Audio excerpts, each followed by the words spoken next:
As we say our right hand over your ready, begin. I pledge allegiance to the flag of the United States of America and to the republic for which it stands, one nation, under God, indivisible, with liberty and justice.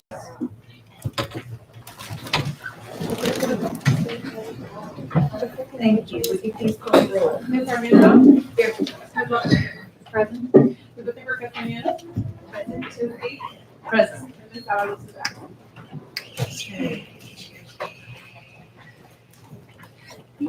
I have a readout from our closed session. In closed session, the governing board voted unanimously to reject claim number 657-935 filed on June 3rd, 2025. And with that, we will begin with item 5, presentations. Item 5A, to recognize Carla Olazawa, custodian, Day, Lincoln Acres School as National School District Employee of the Month for August 2025. Principal release. Please go ahead. Good evening, Board President, Cabinet, Board members. Thank you so much for having me today with the honor of hosting our first Employee of the Month for the 25-26 school year. Today, I have the pleasure and the honor of celebrating Ms. Carla Olazabal, who is my day custodian and an amazing human that goes above and beyond and takes pride on every single thing that she does every day for our school, for our students, for our teachers, and for every human that touches Lincoln Acres. Así que hoy tengo el gusto y el honor de presentar y hablar unas palabras para celebrar y agradecerle a la señora Carla Olazabal por todo su trabajo, su esfuerzo, porque sus acciones tocan la vida y mejoran la vida de nuestros estudiantes, de nuestros maestros, de nuestros miembros de la comunidad, de todo el mundo que llega a la escuela. Carla tiene un impacto. I always say that I'm not competitive, and I have the pleasure of not having to be competitive because I always find the great fortune to have competitive people around me that push me to do what I need to do, and Carla is one of them. Whether it is the fire marshals coming over to visit and inspect our school, we want to be number one and we want to get 100%. And she will ask me for the list and she will go item by item to make sure that our school is the safest, the cleanest, the most prepared. We had Williams visit. I don't think any other custodian has seen that PowerPoint presentation. She made me print the slides so that she could check off everything from that list because that's who Carla is. There's no such thing as a lot of hard work. There's no such thing as, oh, it's in a small time frame. It's never going to happen. She will make it happen. Una cosa de Carla es que yo no soy competitiva, pero siempre tengo la fortuna de rodearme de gente competitiva. Y Carla es competitiva. Quiere siempre ser la mejor y tener el 100% en todo, sea por nuestra seguridad, cuando van a revisar los del departamento de bomberos, quiere que todo esté bien en orden como debe de estar. Que si es cuando fueron los de la visita de Williams, el acto de Williams, estuvo el único conserje, yo creo que ha pedido la lista de cosas que van a estar revisando. Y los elogios se los gana a pulso. Durante la visita de Williams, el mismo persona que estuvo revisando todo, nos dijo que era la escuela más limpia que había visitado en muchos años. So even during Williams, I got that compliment for her when our observer and rater told us that Lincoln Acres was the cleanest school they had visited in quite a while. And that's all because of Carla. Carla reads my mind. I don't have to think because by the time it's 7 in the morning and I'm starting to text her, her reply always is done, taken care of. I'm plugging it in right now. Like I never have to think what it is that I need to ask her to do because she knows what she has to do and it's taken care of without me giving it a second thought. Whether we're preparing for assemblies, whether we're preparing for school-wide events, it's gonna be taken care of and I don't have to worry about it because Carla is my right-hand woman because she's amazing and extraordinary at what she does. Siempre con Carla no me tengo que preocupar, me lee la mente, apenas voy sacando el celular en las mañanas para quererle mandar un mensaje, ya está listo, ya lo conecté, ya está hecho, nunca me tengo que preocupar porque ella siempre está pensando 2 pasos más adelante de lo que se tiene que hacer. And for me, the biggest aha about how amazing she is and probably how much I talk about her at home was the beginning of this year when my husband brought me beginning of the year flowers. He also brought it to other key players at my school that he knows are the humans that make my life easier and make my school functional so that we can focus on the academics and progress and just achievement and family engagement.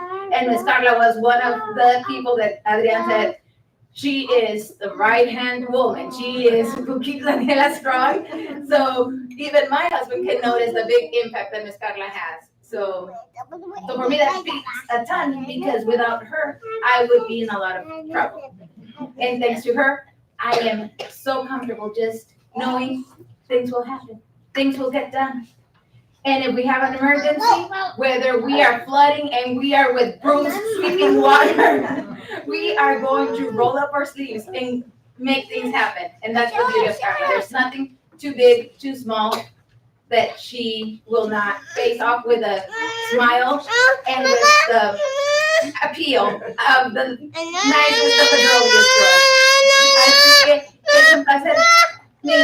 Mi esposo, una manera que sé que Carla impacta mucho mi día a día es porque hablo mucho también de ella cuando hablo de mis historias en casa. Mi esposo principio del año cuando me llevó flores para desearnos un buen principio del año, también le llevó flores a gente que sabe que son muy importantes y que son mis manos derechas, que sin ellas no puedo funcionar. Y Carla fue una de las personas que hasta mi esposo reconoce que sin ella no pudiera funcionar de la manera que funciona la escuela, de la manera que funciono yo. Así que siempre es un placer trabajar con Carla porque todo lo que hace, sea que estemos barriendo agua porque se nos inundó, que estemos haciendo, no importa qué tan grande, qué tan pequeño sea el trabajo, siempre lo hace con buena actitud, con una sonrisa y con todo el glamour del mundo. Nada se le ocurre. Así que, Carla, por eso y por muchas cosas más, for that and for many, many more things, thank you for being part of Lincoln Acres. Thank you for making our school the most beautiful, the cleanest, and for caring so much for each of our children. Because not only do you care about the facilities, you know each and every one of our students by name. You know who eats, who doesn't eat. You know who's struggling at home, whose shoes are not where they're supposed to be, who is eloping, and you just kind of stand there on call so that when things are happening, you jump in. It doesn't matter, it's not part of your job description. It doesn't matter that it's not what you're supposed to do.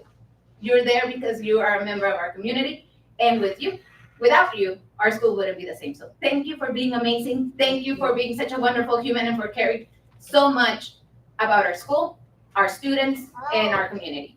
Así que muchísimas gracias porque no solamente te importa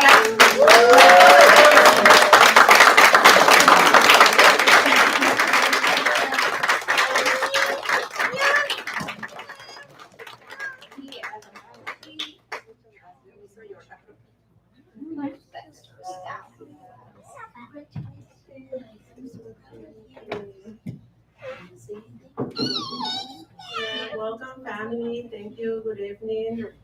And I just want to say thank you and thank you, Ms. Daniela. The work that I do is because I comfortable and I do it because I'm the way I am. It's not because I want to be nice just with someone and just like that. That's my personality. And I also want to say thank you for my family. Gracias por estar aquí. Sabía que un día iba a llegar este día, pero no sabía cuándo y estoy muy contenta. Algún día pensé que iba a agarrar este reconocimiento, pero me hace sentir muy orgullosa de mí y gracias a mi hija, a mis hermanas, a mi tía. Thank you. The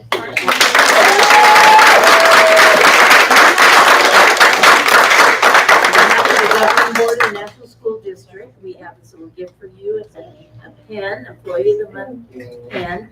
as well as a certificate recognizing your noteworthy contributions to our children and families in the National School District. That's for you to hang proudly. And I just want to say thank you. Don't you wish we had more of her? We need to clone her, yes. Yeah, we need to clone you. And you know what? I remember when Miss Daniela was shy and quiet. No, it's hard to believe, I know. But congratulations, we're very proud to have you. Thank you. I love my English family. Good, good, I'm very comfortable. awesome. Thank you.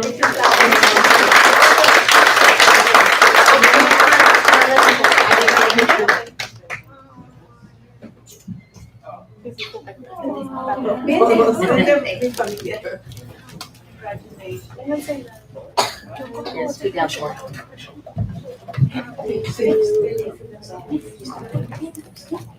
And this is our ninth custodian soon to be here. That is next challenge. Your family, come on up. Anybody else? School family? Be shy, oh. We're nice people. Y ahorita te vienes Laura también. Is that everybody? Una más, una más.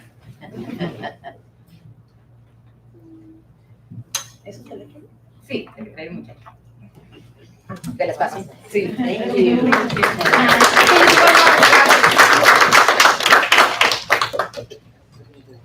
One more. Thank you. Thank you so much. Okay. Thank you.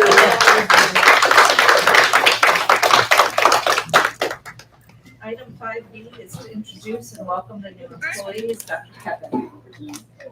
I have the pleasure of welcoming and introducing our new employees. When I call your name, please come on up. Our first new employee is Esteban Enrozo from El Toyon SDC teacher. Mr. Enrozo has over a year of experience as a resource specialist teacher. He holds a bachelor's degree in international security and conflict resolution from San Diego State University. He completed his special education credential with the San Diego County Office of Education Teaching Program. Welcome, Esteban.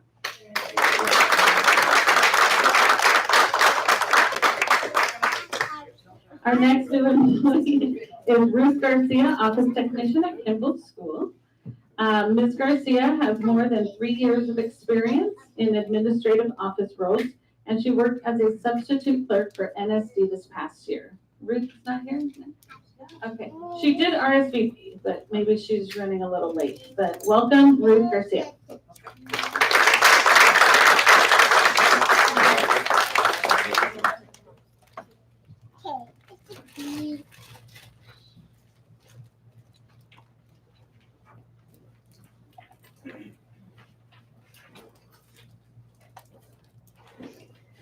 All right, item 6 is public communications. Public communication provides the public with an opportunity to address the board regarding an item on the agenda or other topic. Anyone wishing to address the board shall submit a request for oral communications card. Cards are available near the entrance to the boardroom and are to be submitted to the recording secretary.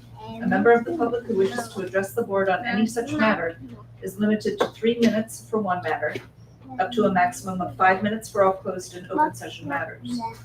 There shall be a limit of 20 minutes for any matter unless such time limit is waived by a majority vote of the board. Members of the public may not yield any time to other speakers. No board action can be taken. I have the one card. Are there any more? Okay.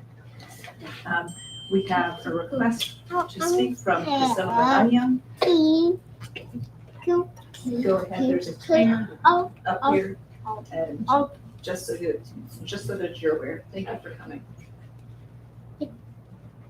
Hi again, I'm Priscilla Magana, and I'm a parent from Las Palmas Elementary School. And thank you for the opportunity for letting me be here. And I'll make this really quick because after such a nice, just everything that happened right now for the other for Lincoln Acres, right? That was amazing. That was very admirable, by the way. But anyways, I'm just here really quick. I just wanted to ask a question. And I'm not really sure how it could be, other than the videos, I know this is public, but I know that there would be a way to maybe like, if it's like written somehow, or even after the meeting, if it could be written for me, so I could just have that information for fellow parents and whoever else might need this information. So my question was just, what is the process after an incident report? And that's it. Pretty simple. Thank you. Thank you very much.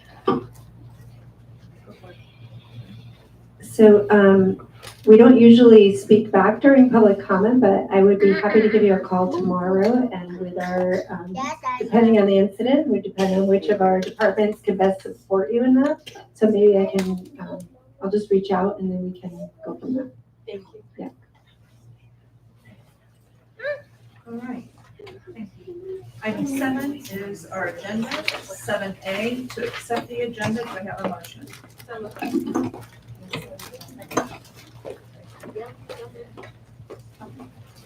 Dr. Brady, before we move on, could you also,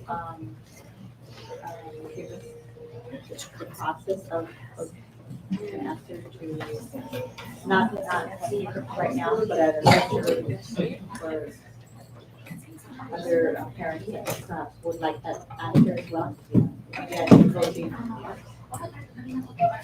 Just a brief response. Obviously, it would be different for every department, so on. I know that it's going to be very different. Yeah, maybe we can put an item on the agenda to give the board some additional information on different types of questions, responses, and then maybe like a quick overview of how we respond to different types of incidents. So at the next board agenda. Okay. I have a motion from trustee Lopez to accept the agenda with a second by trustee Bettencourt Castaneda. Please vote. All right, so I would like to clarify. So just for a second. So Dr. Brady will be Ms. Magana, Dr. Brady will be contacting you tomorrow, not making you wait. Okay, thank Okay. you so much. Appreciate it. However, in order to make sure that as many people have access to that information, we'll add it to the agenda. Thank you. Just to be transparent, because she's the only one that's going to get the call, but perhaps many people will have that question, so that way parents will have the information. Thank you, appreciate it. All right, thank you. All right, item 8 is to approve the consent agenda routine items of business. All items listed under the consent agenda are considered routine and will be acted upon in one action by the board. It is understood that the superintendent has recommended approval for these items. There will be no discussion prior to the time the board votes on the motion unless members of the board, staff, or public request specific items to be discussed and or removed from the consent agenda. All items approved by the board will be deemed considered in full and adopted as recommended. We have had the request from staff that we pull 8C1 as we need to make a correction on a date. So I am putting forward a request for a motion to approve the consent agenda less 8C1. We will look at that separately afterwards. Do I have a motion to approve minus that? Motion to approve with the exception of AC1 to approve separately. Thank you. Second. Thank you. Questions? No? All right, I have a motion to approve consent agenda minus 8C1 by trustee Bettencourt Castaneda and a second by trustee Lopez. Please vote.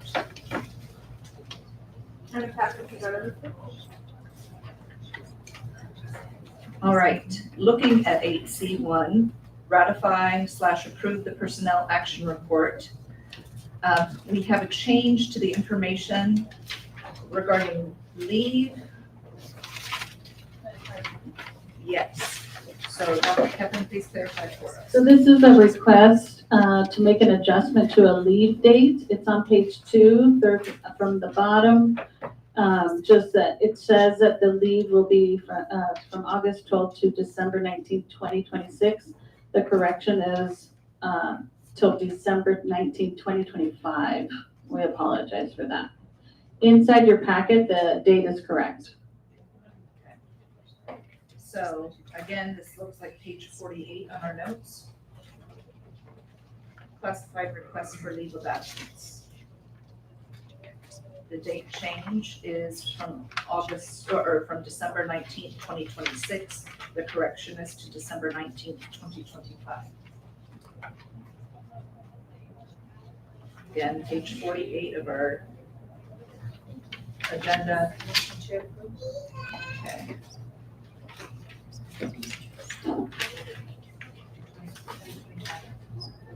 December. All right, so I have a motion to ratify and approve these by trustee Bettencourt Castaneda with the correction to December 19th, 2026. Do I have a second with the correction? Thank you.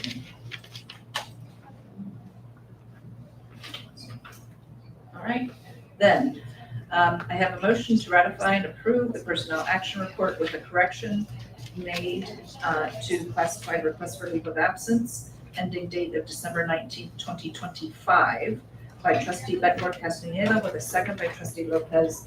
Please vote.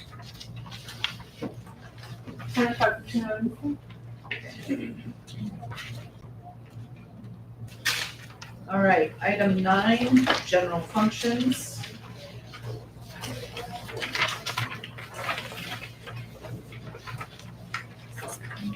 We have nothing in that for tonight. Item 10, educational services. Item 10A, presentation on information technology services. Dr. Fillion.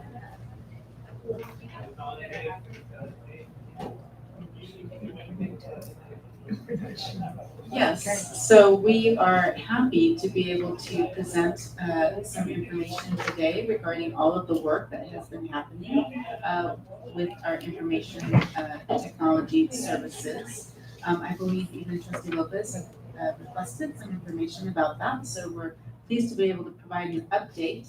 That update will be delivered by Executive Director of Technology Services, Mr. Dwayne Cossey, and he'll be coming up and sharing that information. Your timing is No time to prepare. Good evening, board, executive cabinet. Dwayne Cossey, I'm the executive director of technology for the district. I was almost late. So this evening, we're just going to go through an overview of the technology program here that we started in the last 12 months. So yesterday, I'm excited to announce, was my, I started here yesterday, 12 months ago, so 1 year. So before we get started, I do want to take the time to acknowledge the technology services department, the team. So they're not here. We have a couple in the back. So Brian, Mr. Lucero, and Mr.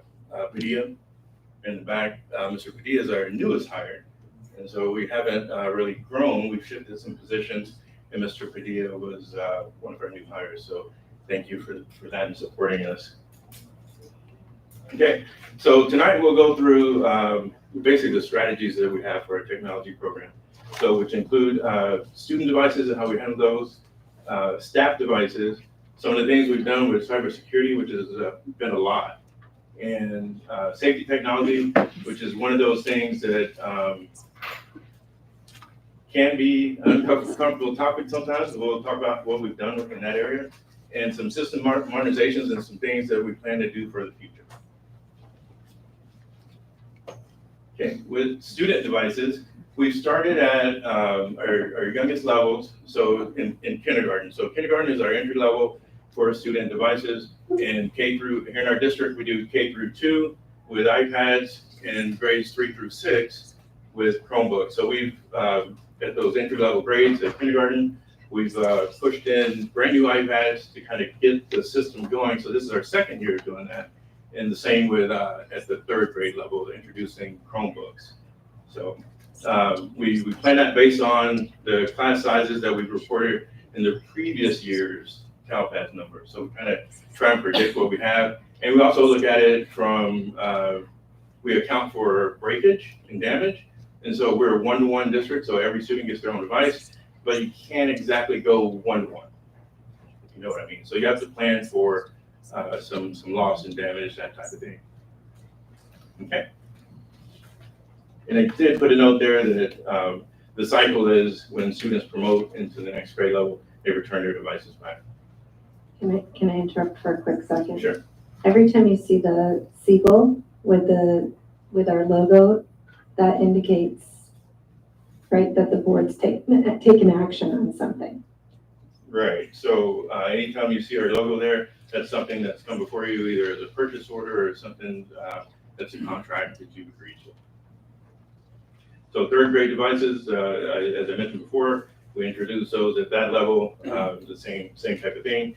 The accessories have been, and all this is mostly funded out of the LCAP, and so the accessories as well. And so we've had to introduce, as you know, the technology changes. So we've gone from the little plug that you may be used to like a USB-C type of device. So we've had to adapt, and we've done a lot of things to try and smooth that adoption as we go.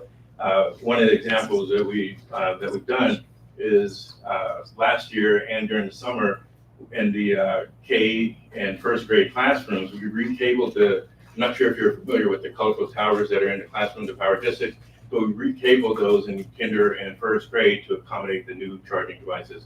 And so what we hope to do is to make it a little bit easier to charge devices, and as we go along, as funding permits, we'll introduce that USB-C charging throughout the schools. And so it just takes a little time. Okay, so for staff, we looked at, when I got here 12 months ago, I looked at what was the plan. And so there was already a 5-year plan replacement cycle in place. But what it was is it was based on the individual, when the individual device was purchased. And so sometimes there was no complaints, there was no issues. And until there was, and when there was a specific ticket, then the technician would say, hey, your device is 5 years old, and then it would get replaced. So it wasn't like a sustainable, we're gonna just look at everyone type thing. It was like, if you had an issue, we'd look at the age of your device and we'd replace it. And so we decided to take a look at that and see how we could look at it from more of an equity lens. So, and as you know, all of our schools are highly impacted, but we wanted to look at supporting the staff that are supporting those students. And so 24-25, we set out to change everything at Central and El Toyon. And so still a work in progress. And so most of the things that you see here, they're in progress now. And so we, in fact, with the Las Palmas and Rancho staff, we just did release a survey yesterday asking them, what is your current device and what would you like in the future? So I'm not sure if you're aware, but our teachers, all of our certificate staff, get a choice between a MacBook or PC. And so, again, we honored that. That was already in place, and we're just trying to formalize it and say, hey, we're going to take these devices, we're going to provide based on this schedule, and then we'll take the devices that may be newer from this to support the schools that may be in the further years that are out. Yeah. Okay, cybersecurity. This is an area where we've done a lot.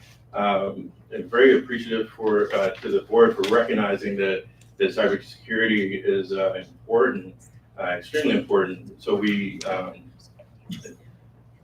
made some steps in this area, and some have not necessarily cost money, but just changes in practices. And so, as I mentioned, this is an area of continuous improvement.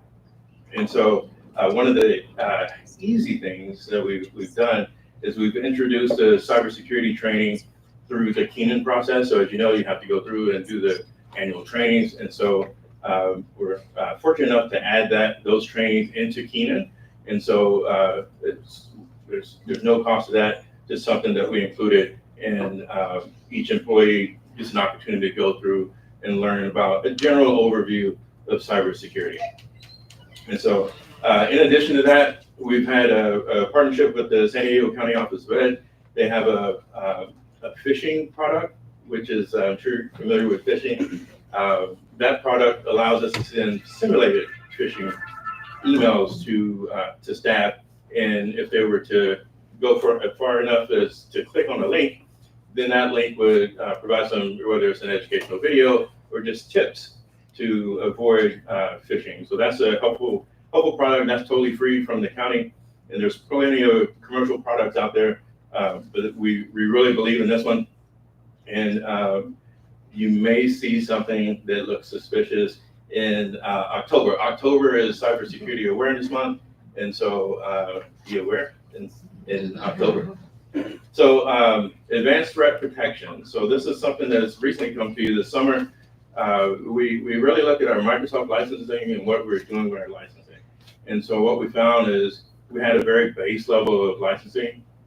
And so you probably recall this, you were like, we had a large number, dollar amount for Microsoft, but what are we doing different? And so we looked at our license, and we took advantage of some of the discounts that are offered through a joint Microsoft program called Kanza.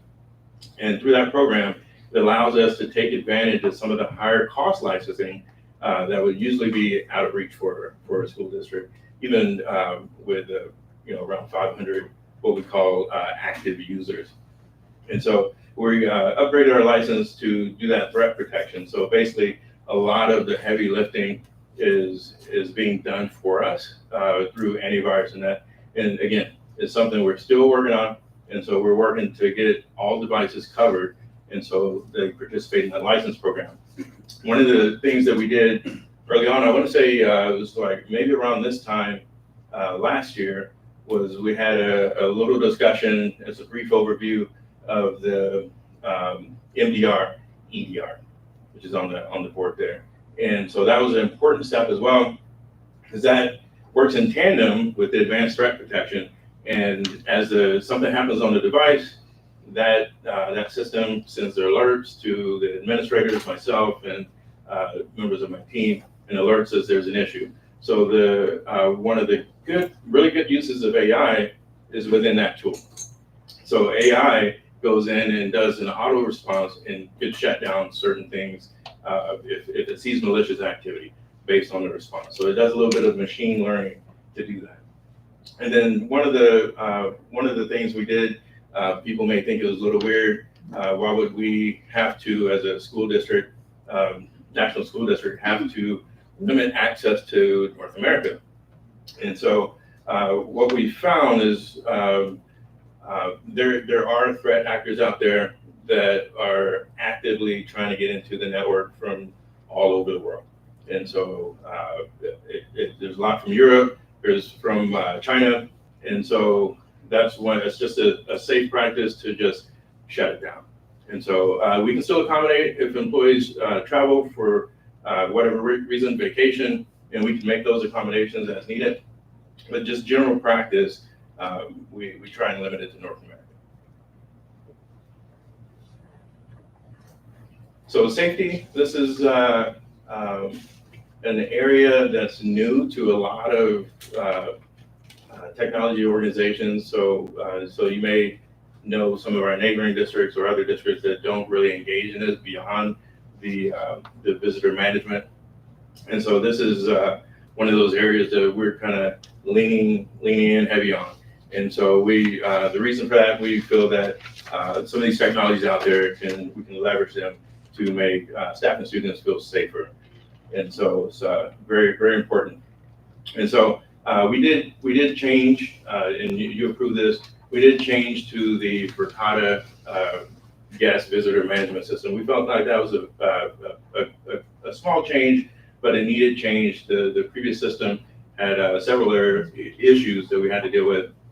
And it was a bundle product. So Securely had our visitor management as well as the social emotional. And so we informed them that we were going to end that partnership, and we entered into a new partnership with a product called LineWise. And so LineWise now does our social emotional monitoring of student devices and communication, and as well as our web filtering. And again, this is web filter is one of those things that's constantly learning. As you know, things are generated by the minute from the internet, and content generators are out there. It's hard to categorize those things. So often some things that we don't want to come up. And so we decided to get a tool that would give us some granular access. So we've had some struggles getting this off the ground, and but again, it's something that constant and continuous improvement that we're looking at, and we're refining a lot of that through feedback, through tickets from teachers that say, I can't do something, whether it's YouTube, and we specifically got this one because of the balance in YouTube and how it can help us with YouTube for educational benefits. So one of the things that will be coming to you at some point, I'm leading the Safety Technology Task Force. And so we looked at the various technologies with a group of people, including our union partners and parents, to go through and evaluate some technologies that could potentially be used in this district. And one of the things that I really like and I advocate for is making sure that communication works in an emergency. So I've been in a situation where I didn't know what was going on as a staff member when I was a little younger, and as a technology director where I was responsible for those systems and they did not work. And so we want to make sure we address those. A lot of those systems are almost as old as our schools. And so we have to make sure we address those. And we're trying to do it in a cost-effective way. One of those things, you've already seen some things come through as far as IP speakers and things of that nature. And hopefully we'll make some improvement in that area really soon between the different breaks that we have. But we'll bring some very targeted communication, maybe a recommendation on how we move forward out of that task force in the very near future. And so we mentioned streamlined emergency communications and Bell Systems as part of that, the intercom functionality. So we've, me and my team, we've gone to other districts, San Diego Unified, to see how they were doing it. So we took a little field trip, and they're using the same systems that we're planning to use, and it's going well. It's been used there for many years. And so none of the technology is new, it's just new for us. Okay, so we've done a little bit of updating in some areas, and again, these are things that we're working on. Website is, even though it may have a facelift, there's still some things that we need to do. So with the website, the very easy thing was to give it some character and show some of our, not only our district colors, school colors and school pride. And so this is one that I like. I just love this color scheme. And it's an example of Rancho and how the old site looked and then how the new site looks. And so we have a lot of work to do. And so we don't want to just keep it surface level. And so we have we chose a vendor that allows us free access to unlimited training. And so we're working with principals and their teams and departments and their teams to make sure that we can, after we get past this first 30 days of school, that we can all update our websites and keep things modern and fresh. So this is a big one. So this is our biggest challenge that we face and that I identified when I arrived here a year ago was our network. And I think people have experienced some of the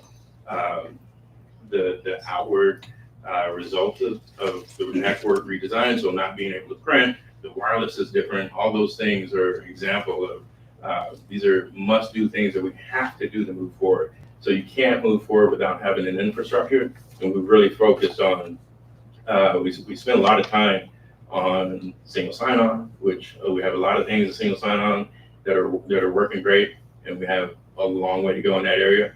In the network, so we've made some changes, and we still have some areas to grow. There's some room to grow in those areas. But we've made some significant changes that really, if you imagine your home, most of you have wireless in your home, just plug things in and it works. Someone comes over and they just say, hey, here's a Wi-Fi password, and they're on. And so unfortunately, we can't do that for an enterprise level network, so we have to segment things. So some people may not know that we have a number of products that are on our network. And it's not to single out a certain department or anything, but notoriously, let's say HVAC controls. And so HVAC controls are equipment that run on the network. And so, so these days it may be lighting controls or irrigation. And so we have to make sure that those things are segmented and they're not touching the same network and running on the same network that student and staff devices are. So if those networks get compromised today, it's segmented out, and so it wouldn't take things down. So, and that's what we want to build. We want to build layers. And so it's like, if you think of physical security, when you walk into a school, most of our schools, which we've done a really good job of, and it's very impressive, you walk into our schools, you just can't go past the front door. You have to go through the visitor management, someone greets you, you have to be buzzed in. So there's layers. You just can't walk in and see a teacher. And it's important. And so we've done the same thing with the digital network, is we've built in layers. And so we will refine this over time. And so some of those changes now you won't see. And so there will be things that will happen in the background. All the heavy lifting is done. And so all the destruction that we cause, that's all over with. And then when we get to the next school year, it'll be totally smooth. So quote me on that. So I've done this before. Okay. Some future projects. We have some, one of the things I was just working on before I got here was a multi-purpose room, trying to put these funnel numbers together. So audio visual is another thing in the layers of networking. That should be on its own thing. Very important is when you walk into a room, can you hear when you speak into the mic? Can you see something like this? And it's a representation of your organization. And so we want to take the opportunity and really make ours shine. And so we're gonna get to the point where we may ask you to go out to bid for this equipment at some point. And so working on putting that together and working with Mr. Castillo to make sure we have the right products in place. And so it's another thing I've been on for like the last 12 months. So a transition from unified home to school communications. So talking points is what we've been using. And so we've been working in the background since the summer when you approved the transition to ParentSquare. So ParentSquare is something we're working to get off the ground. There's a huge data component to integration. And so we're working through that with the ParentSquare team to make sure all of our parents are in, all of our staff are in, before we even get into giving anyone accounts or anything like that. So we want to make sure that everything's working and people are where they're supposed to be before we get to the point of rolling that out in any type of training. So that'll be a thing to come in the near future. So continuous improvement with the network infrastructure. So now we're poised to do additional things and transition into a higher level of technology.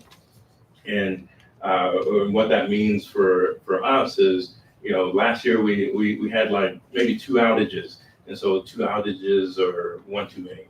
And so when it happens in the middle of the school day or it happens before school, and we end up being out for an hour and a half. So we want to make sure that we have the equipment in place to fail over, and that we're failing over to a connection where it doesn't matter. So right now everything is centered in a data center. So it's very traditional. And we want to make sure that we can provide a service regardless of where our staff and students are located. And we want to make sure that if a connectivity goes down at a school, that they don't miss anything, that it just hops right over to the next thing. It may not be as fast, but it's still survivable. And so those are the type of goals. So looking at cost-effective solutions to do that.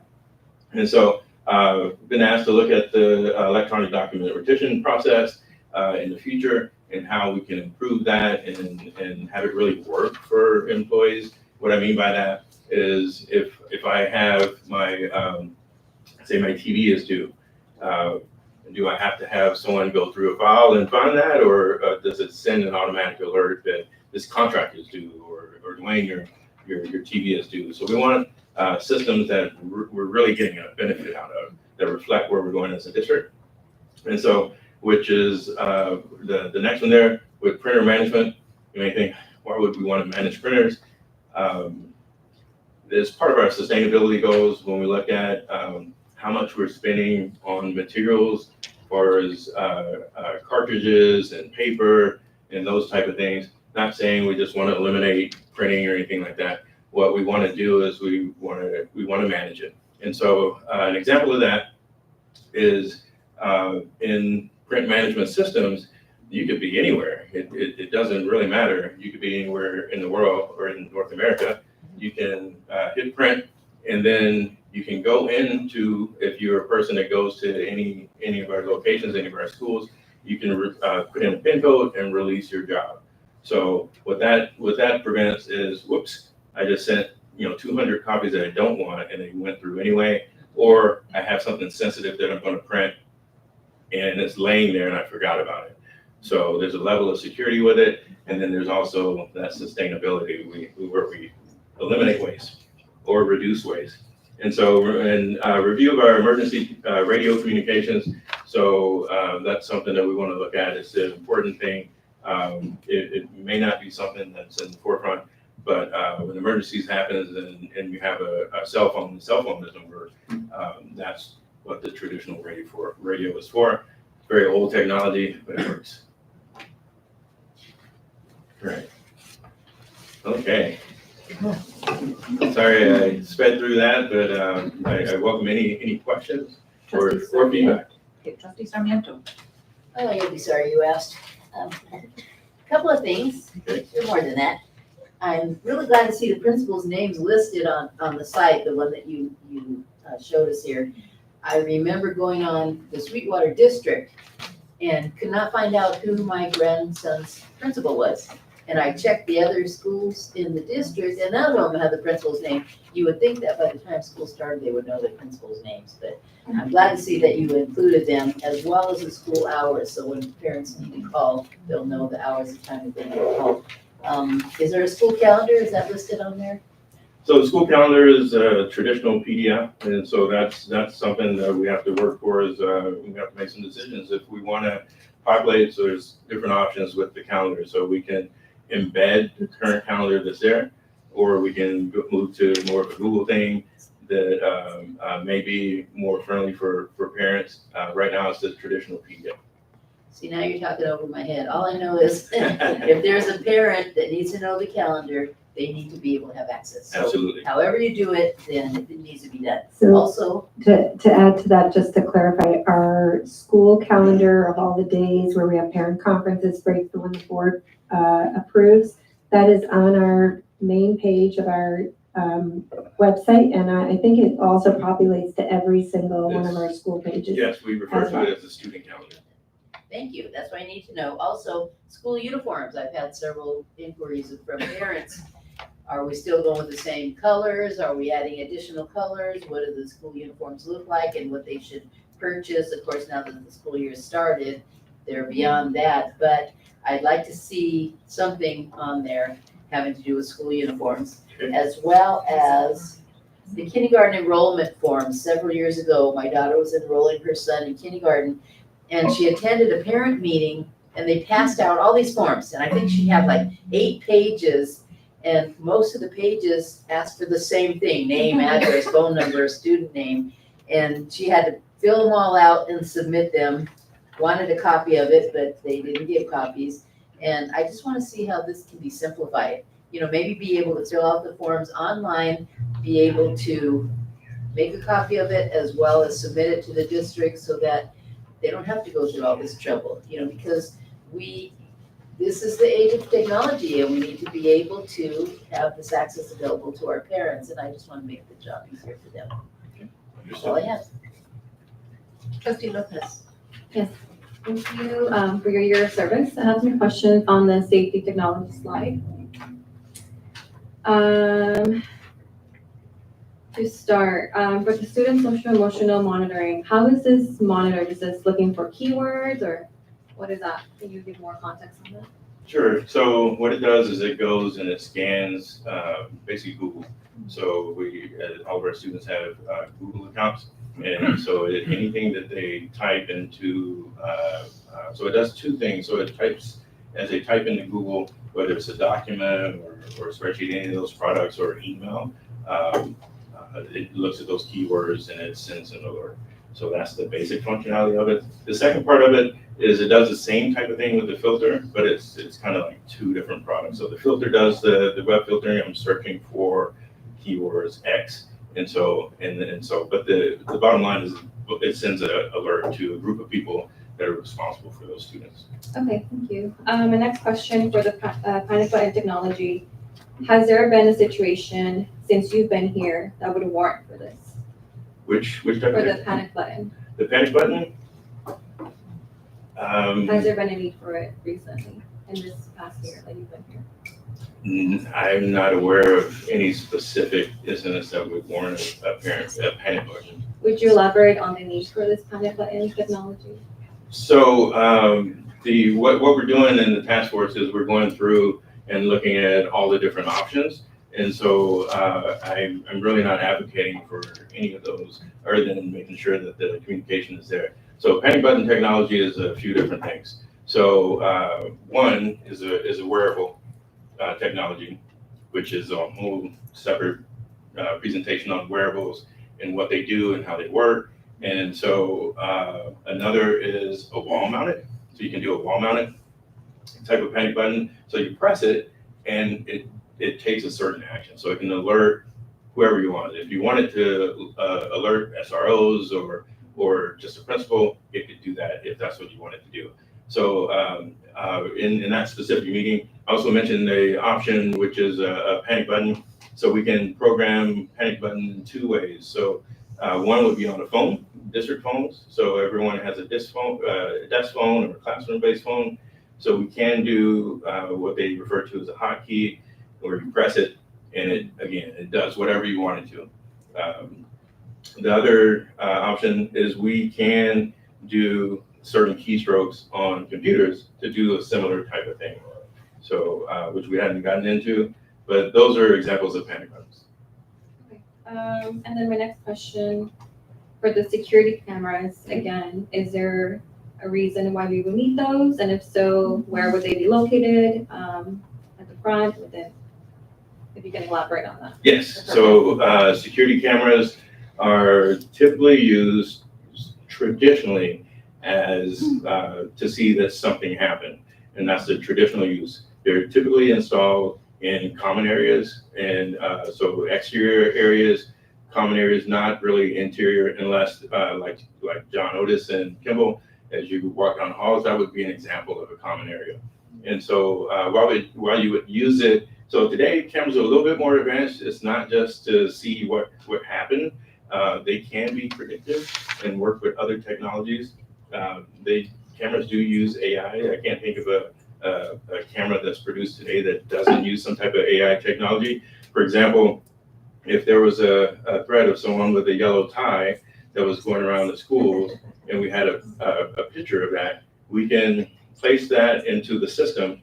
And then if that person were to come up on any camera in the district, that it would alert a group of people again. So with alerts, we can direct them however we want. We can direct them to our law enforcement partners or to someone internally, but that's how modern camera systems are used. And so it's more of a preventive and not necessarily just a passive technology. So given these options that you're proposing within these task force, would you say that our school sites right now are safe, or you just want to understand your thinking behind these things? So what we're doing is we're providing a task force, which is a forum for people to give their opinion of it and to give a vote, and we'll summarize that to you in a recommendation. And so if you're asking my opinion of the technology, I think it's needed in general, and not necessarily all of them, but maybe a combination. So because all of these they cost dollars, and so you can't do them all. And so you have to take the approach, and actually as a board, you have to determine what's important to you. And so what we'll go through is we'll go through each technology, and we'll go through what we've talked about, as a technology task force, and we'll move forward based on the board's discretion. So we're not gonna move and do things without the board agreeing to it. But, and so they can be used in combination or not. So you may look at some of these and say, I don't think we're there yet on, say, panic buttons. Or you may say that panic buttons are the only thing we need. So we have lock and key and we don't need keyless entry. And so I really think that's, as we discussed as a task force, we're gonna come out and we're gonna give recommendations. And so there's been some work done in some of these areas. For example, there's cameras here at the district office already. So, do we want to continue that? So anything you put in, you have to maintain. And so that's another part of it. It's not just a one-time purchase. And so that's why we need board support in any of these technologies. All right, super last thing. I think I would like to see perhaps a report on comparison to other districts on what their preventive tech is, because what it feels like for our district is policing of our students, and I also want to be privy to the students that we're serving. So to bring in these to our community, it's a little bit alarming, no pun intended. So I would want to see that. What are other school districts doing really to keep your students safe with technology versus what are our students doing? Thank you. Trustee Bettencourt, please. Thank you. I also just wanted to touch on the safety technology component in terms of the social emotional part. Thank you for bringing this up because it's very important that we are capturing any of the alarming components of our students, any triggers. Because I know that we had one, I think one incident come and go, and or maybe more, but of a student just typing something, and it was a false alarm, but nonetheless, we caught it, and it could have been something that was actually a legitimate thing. So it is something that we have used. So, and I think I've shared that social emotional is very dear to my heart. So I will continue to advocate for this, anything related to social emotional. But I'm going to go back to cybersecurity because this is something that I have been pushing for some time now. And so thank you for bringing this forward and the training, because it is very important that we get trained on this, because this day and age now, we are very vulnerable, and one click can really just really take us all down. So I want to make sure that we are taking this very serious, and the more training we get and the more that we emphasis we put on this, I think it will be more protected as a district. We are not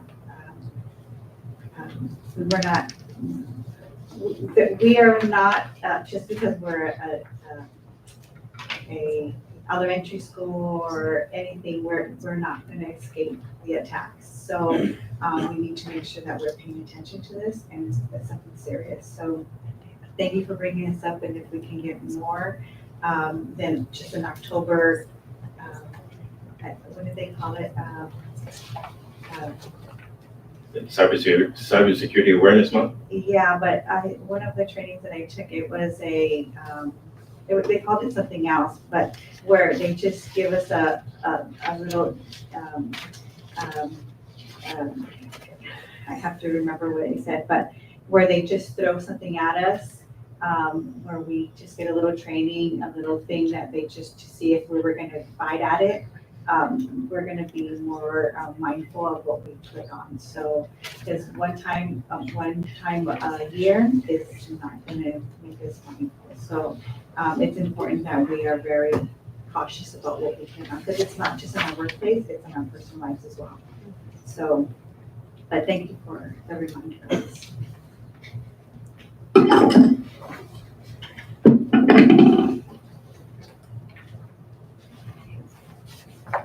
You probably better go for me. Go ahead. Okay, a couple of clarifications. There's a lot of great conversation, and that's a wonderful thing. First, our uniform policy and colors of the uniform can be found on our new district website on the student registration page. You go to students and parents, click on student registration, and that uniform policy is there. Also, our registration that is done fully online since COVID, all the directions of how to do that and the tutorials are there as well. But if you want to call us, we'll be happy to walk anyone through if they need that extra support. You're absolutely right, Trustee Lopez, that there is a balance between safety and feeling like we're locking down our schools. And I know that we went through that, more than 10 years ago now when we went to putting fences around all of our schools. When I grew up, we had open schools, and on the weekends you could go and play at the playgrounds and swing on the swings. And now you can't even have swings at school because kids can swing up and over and fall off. And there's a lot of different things that have come to light. But times are changing and they're evolving. And as things evolve, we want to evolve with them and continue to enhance as much safety as possible. We thought we were safe because we had fences around all of our schools. And then we got an alert that we had a gentleman climb up onto a tree, climb over the fence and get onto the roof at Olivewood and was running around the top of the Olivewood school. And so that person did it twice and the police had to come and get that person down. So that prompted us to raise all of our fences from 6 feet to 8 feet. The board had asked us, please go around and look at all of our perimeters. And so when things happen, they may not happen at our schools, they may happen at others. We think it can never happen here, but then something happens. And so we try to enhance it. So when there's a school shooting, we look at how can we enhance our schools, even if we haven't had it. We know that that's probably what prompts a lot of these questions. And a lot of things have been brought forward. Some people ask, can we look at cameras? Can we look at panic buttons? Can we look at our intercoms? Can we look at our radios and how do those systems work? It wasn't until I had a meeting, I think, with Ms. Sanchez, our union president, that she said, did you know that our NCETA contract says we're supposed to have a panic button in every single classroom? And that was old technology that was run through cables in through the buildings, and we don't have that anymore. So that is one of the things that prompted us to look at the panic buttons, whether they're wearable, whether they're on the wall, whether they're on the phone. It is something that we should have.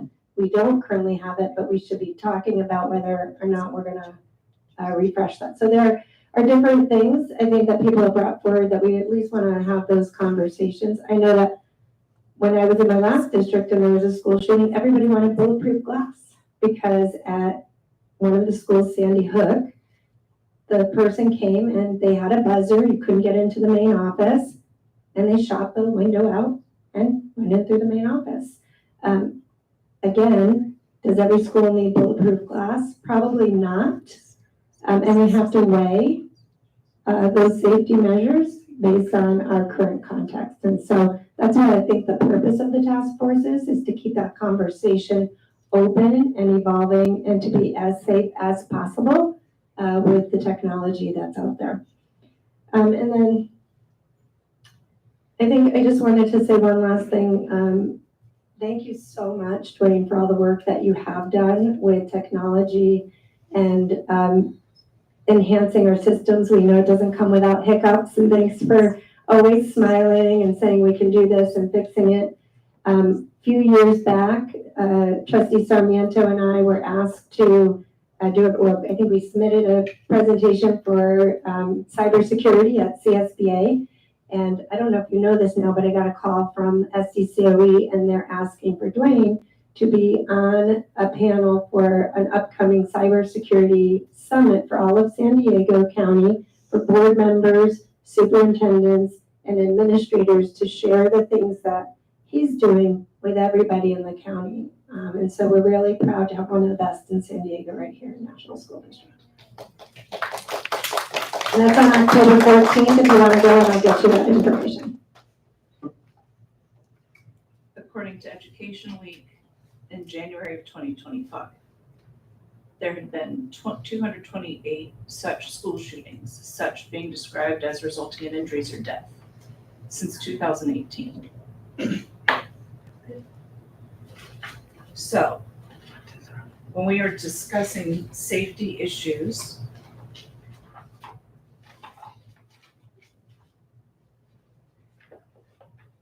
our children deserve it. Yes, I realize we have to have some reasonable things, but to have pushback on things that we are simply discussing. So far in the, 4 weeks that we've been in school? At my school site with our new and updated security cameras, we have, unfortunately, after the fight occurred, found out who was involved in it and dealt with them accordingly. We have caught a number of our new TKers and kinders who were eloping because a teacher can only move so fast when they have 20 other students or 24 other students in the classroom. We have addressed vaping issues. We have also found people who don't belong on campus because we have security cameras. 4 weeks. And personally, I don't feel policed by that. I feel like I can do my job because of it.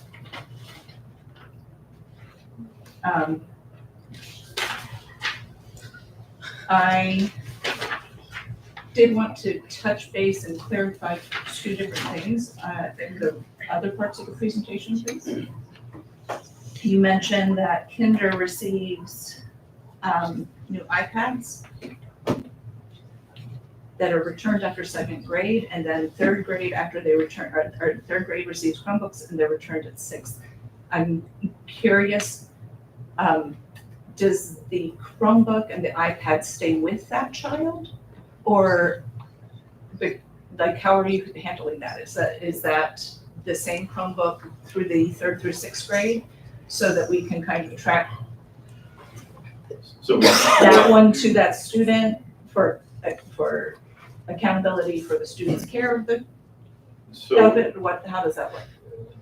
So we'd like it to stay with them the entire time. And so we've taken like a small step to personalize it. And the reason why we did that is in hopes that students would actually see it as theirs. So we added a little plastic sleeve to the back of the devices, and we slid in their name. And so so when you're in a classroom, just like you see executive cabinet with all theirs up, so it's hard to distinguish whose is whose. And so so we wanted to do a little bit of personalization, so it's got the logo on it and their name, and so they know it's theirs. So hopefully that small change will reduce some of the breakage and damage that we've seen. And so the devices are supposed to stay with the students through that grade span. So from K to 2nd and from 3rd through 6th, and then they would return it. And so some of the devices haven't made it that long. And you should know, I think there's a misconception that the technology department may end of life some devices. So we only do that based on, well, one, if it's completely damaged and can't be repaired. The other is if the manufacturer, whether it's Apple or the Chromebook, comes back and says this is end of life and it will no longer support updates, then we have to make a change. And so in our district, we're facing a significant amount of devices that are potentially coming up on that, potentially in the fall, based on Apple's history. They've been going about 7 to 8 years on devices, and so our iPad 6s might be falling off. And so we have like 2,000 of them. And so that's another reason is to kind of ease this in over time, is so if you buy it once, then you're gonna have to replace it once. So we want to ease that burden. It also gives us a little bit of flexibility. And so if there's at some point there isn't funding, then we would be okay to pause a year or two. And so that's why prefer the phase-in approach instead of doing everything at once. So, but to answer your question, we expect the device to travel with the student. It is theirs. It's assigned to them in our asset management system, and it belongs to them. And they take it home. Okay, the other question I had was with regard to staff devices. Mhm. You have slotted out years for updates. Yes. Is there a reason behind the order? Yes. So there's the most impacted, the staff supporting the most impacted students, so it's ranked in that order. So our most impacted schools are first. So you see the first schools we had are El Toyon and Central, and then it's followed by Las Palmas and Rancho. And so we wanted to target those staff devices first. Thank you. Trustee Lopez. Yes, thank you. Just want to say thank you, Dr. Brady, for the context on my questions. As a member of this board, I have the obligation to ask questions on things that I need clarification on, as you provided. You have as well, Dr. Brady.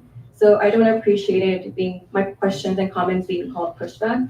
It is my obligation, like I said, to understand, to make decisions when it does come to us as a board, to fully understand your perspective, know what's going on within our school. So I don't ever appreciate that tone being called pushback. I want to ask these questions because I have questions. If I have a question, that probably means someone watching online also has a question. Thank you.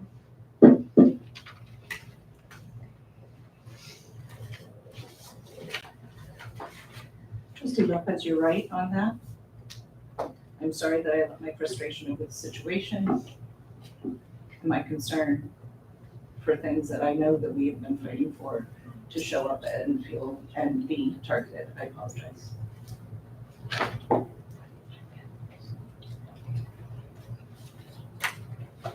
Anything else from anyone else? Just wanted to say thank you for all the work that you just presented. I know it's a lot. I know we asked for this presentation, but thank you because it's a lot of information. And with being that this is your first year here, first year in one day, but it is very invaluable information and it's very important because the technology as it evolves, but it's very important. So again, thank you and for your team. Two that are here and maybe the others that are watching perhaps on the technology that you guys are providing to us. But thank you again.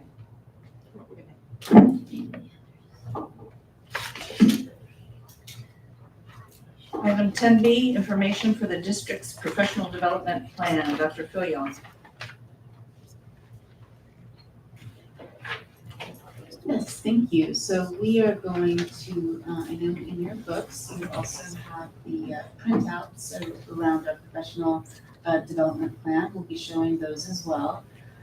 We have been engaged in ongoing collaboration with executive cabinet and also with feedback from our different colleagues at the district and at the site level as well. Really looking on how can we best support our staff across our district.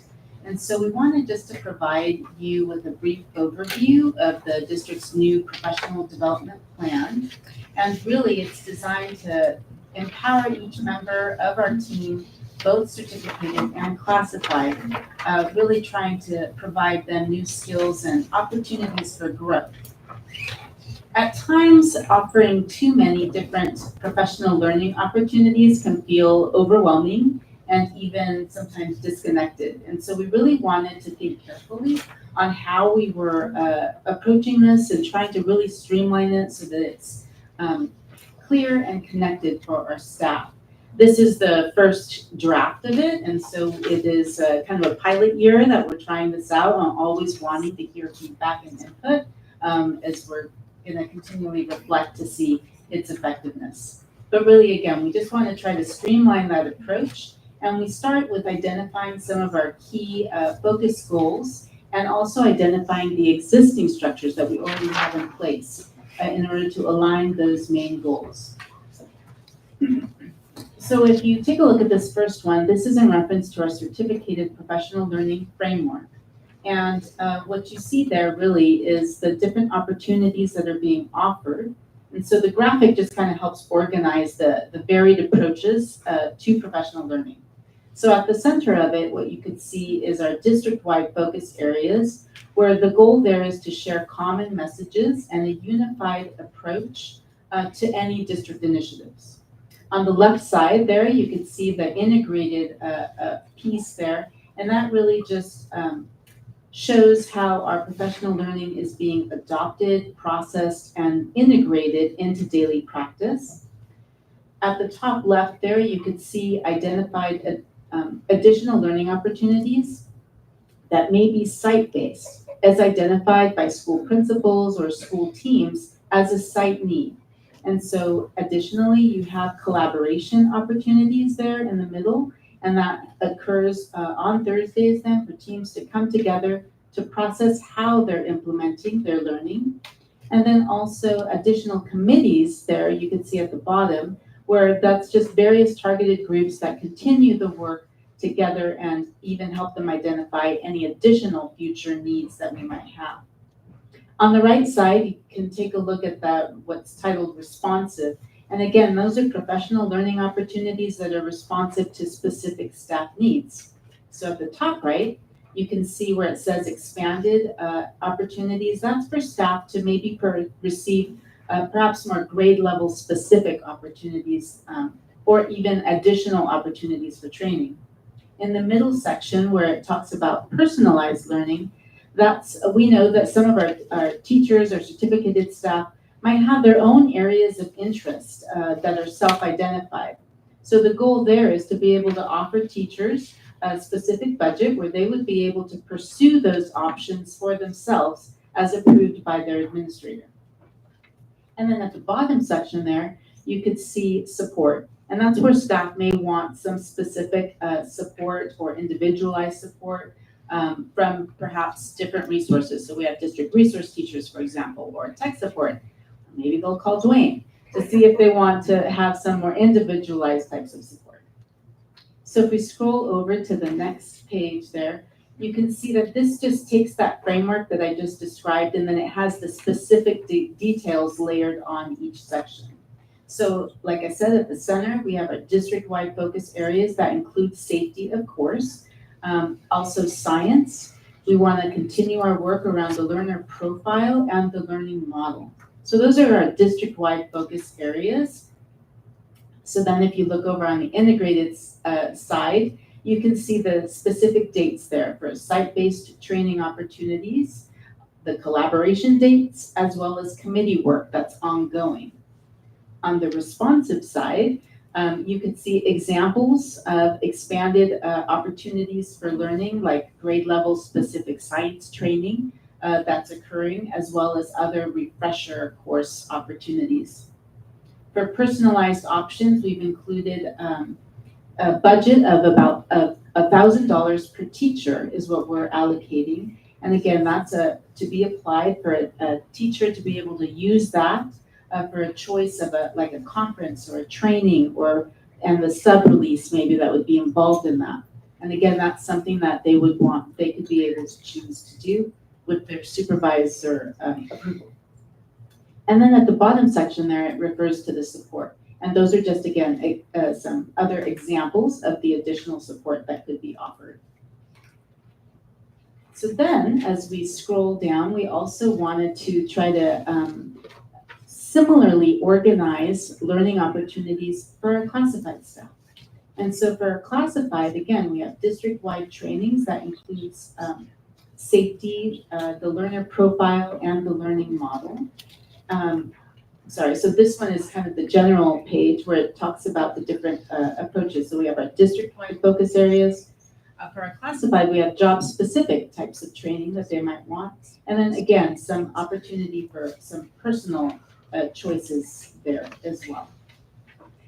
And then this next page just shows the additional, more detailed information there with the dates around those different sections also. So really the goal was just to provide you with that brief overview of the approach that we're taking this school year for our professional learning, trying to address classified and certificated in a way that kind of streamlines some of the information while still providing a focus on our district goals, but also allowing for some personalization too.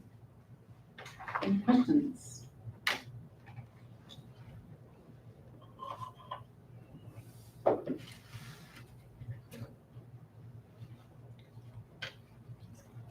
Thank you very much.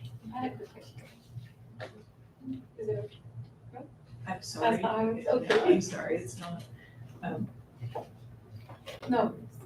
Write down, and when Dr. White Okay, calls thank tomorrow. you. I'll answer tomorrow. Okay.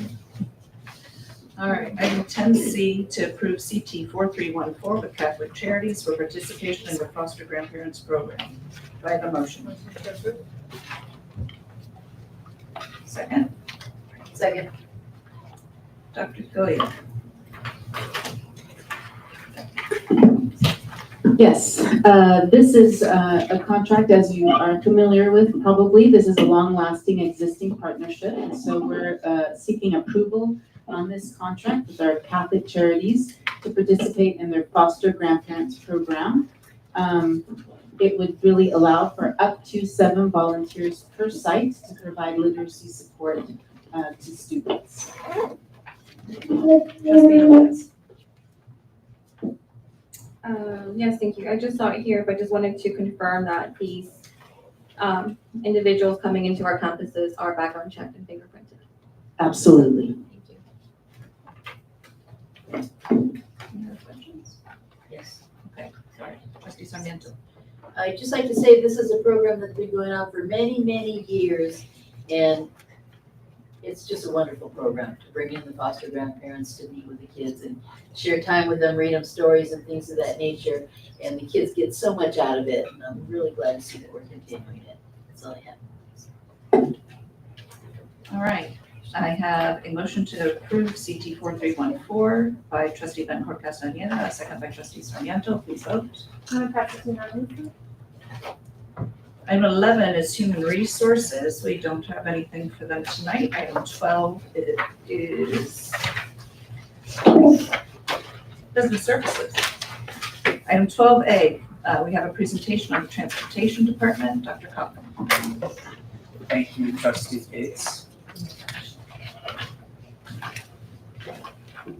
Thank you, Trustee Gates. So during the short time that I've been here, our Director of Transportation, Ms. Candace Byerly, her passion for leading a department focused around providing school transportation to kids is both obvious and infectious. And she's here tonight to brief the board on the Transportation Department's work in getting students to school safe and ready to learn. Ms. Byerly? Thank you so much. Good evening, Board President Gates, governing board members and executive cabinet, and a special welcome to our community and families viewing online. Thank you very much for having me here tonight. I am very excited to update you on our transportation department. Welcome to the NSD Transportation Department. My last board report was in 2021, so it has been a while. A lot has happened since then. I'm just gonna run through some highlights because we could be here all night talking about all the fun stuff that we've been doing. We are very proud to synchronize with our NSD families and school district staff to foster and support exceptionally prepared learners who are innovative, compassionate world citizens. We transport students to school and home where they access their education, are fed nutritious meals, feel safe, have access to counseling, and a myriad of other resources. They dream, invent, and invest in themselves, in their school, in their homes, and in their community. Things have changed slightly since the last time I brought an update. We've had some NSD champions retire, and we have hired some new teammates. We do currently have 3 bus driver positions open that we are hopeful to fill. We also recently hired a new van driver. Although the National School District enrollment is slightly declining, we are not experiencing a decline in ridership in the transportation department. We did have very few field trips in 2021 as we were still coming out of COVID, but our ridership numbers have been increasing year to year consistently.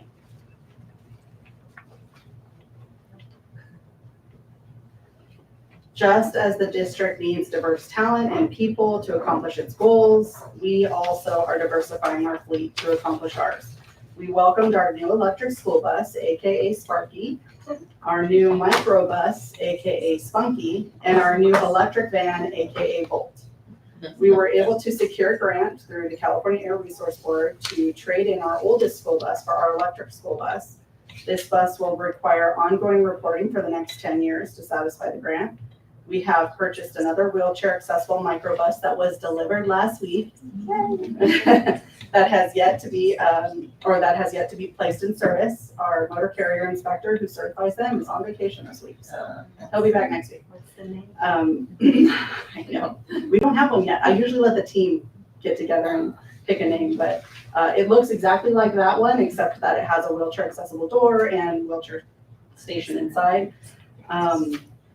Bolt, our electric van, is servicing one of our highest mileage routes for our non-public schools, and Sparky, our electric school bus, is on our largest ridership route to make the greatest impact. The school bus is 70 times safer than any passenger vehicle and removes hundreds of thousands of vehicles from the road every year nationwide. Our NSD buses are smoke opacity tested twice a year, and we are happy to report we are emitting almost zero emission pollutants into the air, with just one of our diesel buses testing at 0.06. The standard allowable passing average is 5 milligrams per kilometer for diesel buses, and the average gasoline vehicle emits 1 milligram per kilometer for comparison, and we're at 0.06 on one bus. The rest are zero. A bus replacement plan is en route. In the transportation department, we are all about safety. It is our number one goal and our number one priority. In addition to the required training hours every driver is mandated to do, which is 10 hours a year, birthday to birthday, we complete additional training in CPI, first aid, bus maintenance, and medical awareness training with our district nurse staff. Our drivers have completed mountain proficiencies once a year prior to transporting to 6th grade camp, and we also do emergency evacuation training prior to our required annual drills. School Bus Safety Week is also in October. Since 2021, the state of California has increased its testing requirements for school bus drivers during their renewal testing, which happens every 5 years, to include additional identification of engine and vehicle components, as well as additional driving skills. What is on the horizon in the transportation department? We are working on paperless transportation registration applications, which we launched a soft launch after the beginning of this school year. We are very preemptive in predicting our school transportation enrollment. So hard copies had already gone out at the end of last year, and we had just finished up going paperless through K-12 right after the beginning of this school year. So the goal is to eventually have it be pretty easy and online and painless for everybody, as well as sustainable. I want to give a shout out to Dr. Vargas for his support and partnership with helping me achieve this paperless goal. July 1st marked the implementation of Senate Bill 88. Not sure if you guys are aware of that one. Here at National, we were already 90% compliant with this bill, which was awesome. And it has very stringent guidelines for school van drivers. We are completing the rest of that and have completed it prior to the deadline, which was July 1st of the 25-26 school year. So we are all set with that, which is ahead of the game from what I had gathered in my CASBO roundtable, transportation roundtable that I attended this morning. Moving right along, in the transportation department, we are highly trained professionals in one of the most technical fields in district life. The California school bus driver is one of the highest trained drivers in the nation, as the state of California has the most stringent requirements, and the school bus driver falls under both federal and state regulations.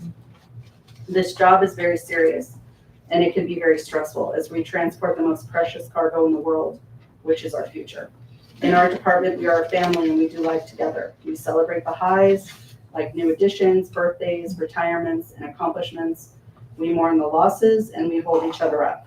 NSD is truly a special place, and our department is no exception.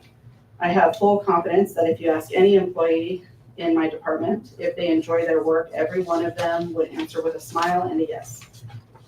Thank you for having me tonight, and thank you for allowing me to update you on all of our hard work in the transportation department. Well, there was a question slide, but fire away. Trustee Sarmiento. Not a question, but just a comment. Thank you for all that you do. You obviously know your stuff, and it's very impressive. And I'm glad to hear that we're down to 0 and less emissions. But thank you for what you do. It's impressive. Trustee Bettencourt Castaneda. I just wanted to piggyback on that and say thank you as well for being here tonight, your presentation, and to your entire team. I just remember it was just one bus driver we needed. Now we need 4, or is it 3? Mhm. We need to have 0. So, but thank you for, for all that you do, and again, to your team. And I know it's a lot of work, and all the smiling faces. I know that your team is definitely excited to be in your department. So thank you. I inherited a great team. I don't take too much credit because they were awesome before I got here. Trustee Sarmiento. Yeah, I forgot to mention, you said that you need 3 bus drivers. Yes, ma'am. Can you send us the requirements and maybe a job description or something so that we can put it out in the community, and I'll share it on Facebook, and let's get these buses filled. Yes, it is quite a Bermuda Triangle for school bus drivers. I can tell you that we're not the only district. I've been in transportation for 25 years. And if you go into EdJoin and you type in school bus driver, I don't remember, Robert, but I wanted to say it was somewhere around 60 pages of advertisements throughout the state, and there's about 10 ads per page. So that's how in need we are in California in general for school bus drivers. So it's not an NSD issue, but it is a little bit of a mystery because we are pretty awesome here. And we have, we are one of the few and only school districts that guarantee 8 hours for school bus drivers. So share that with your friends. It's a very big deal for a school bus driver to get that. And our benefit package is unbeatable. So it is a little bit of a mystery, but it is not just an NSD problem. Well, let's be the first to fill those positions. Trustee Lopez. Do we provide training for them to get their classification, their driver license for new hires? So we don't start a driver from scratch. It's very, very long, arduous process. It takes about 6 months per person to do that. And since we don't have a standalone training department, it's quite an undertaking. I do partner with other districts. I brought my collaborative spirit here when I got to NSD. And when I was in East County, I had a very strong network of partnered districts that would help us with that in training. And we're working on that here. There's been a lot of movement in the director/trainer positions in South County. So I am working with other districts on that. And I do have an offer from Sweetwater to partner with them to get some classes started so that we can send potential candidates there and have them trained, and they're gonna ask me for things too. So it's a fair trade, but it's awesome to have that collaboration in this area. We're a tiny department, so tapping on a department that has a lot of resources in that way and will be happy to help us is awesome for us. I just want to say thank you for your work. My cousin's actually a bus driver in LA Unified, so hearing her stories, she has to drive it. Just thank you. I know it's a lot of work. Yeah, that is amazing. A lot. Send her down. Yeah. She'll be happy. So how in the world are we handling 400 plus field trips a year? Mhm. That's just. Yeah, there is a secret sauce to it, I'll tell you that. There is a lot of work that goes into scheduling for those trips, and I have to give it up to the teams that are flexible, the teachers that are amazing with picking several dates, not being so stringent to one date. They're very good at looking at the calendar and moving their educational trips around. We do reserve dates ahead of time for all of our partners, so Ocean Connectors, 6th grade camp, And so we get those on the calendar as before school as possible, as prior to the school year as possible, so teachers have the rest of the year to look and see what's open and what's not open. And we just collaborate, and our scheduling in the department really lends to that as well. So we have, 3 to 4 drivers available a day for field trips. And so we make it happen, we make it work. Well, one of the things that I've appreciated about our district, at least from my understanding, is that I know that there have been other districts who have prioritized making their buses available for outside organizations so that we can get paid. And that is not something that our district has done. We have made sure our buses and our drivers are available to our students and our schools. And that matters. It matters for our kids' opportunities, it matters for teachers to do and not be frustrated. So thank you for all of that. Dr. Brady. First of all, she just doesn't brag enough, so I'm going to say a few additional things. First of all, I want those numbers for our next Green Ribbon Schools District application. That would be great to add, and I love just seeing how you've diversified the fleet, different size buses for different size routes, how you're getting van drivers for some of the smaller routes when we don't have bus drivers. I don't know if all the board knows, but Ms. Barley is one of the premier directors in the county in this area. She is also a trainer, and she also drives the bus. So when we are down bus drivers, you will see her out of the road. She'll honk at you. So if you see a bus wave, it may be her waving. And even though she's doing 400 field trips for our kids, you remember in the summer when the city asked, hey, we have some kids from National City, we really like to take them on a trip. Can you accommodate? She not only made sure that all of our summer field trips were covered, she made sure that the trips for our kids in different city programs got to go on those trips as well. So I've gotten calls from districts asking if they could just bend her ear and get advice, and she's always one that will reach out to another superintendent or another director and offer some advice. And so down the road, it might be something that we do want to look at, that we look at having a standalone training department right here in National. So our 3 bus drivers first, Trustee Sarmiento, but also, provide that service for kids around the county, and, maybe make a little bit of money for our school district as well, but because we have a resource that could really help other kids in other districts. And if you need transportation in the National School District, a little known secret, we don't have transportation for all universal, we just can't do it. But if kids are having trouble with their attendance, Ms. Barley will pick them up and make sure they get to school.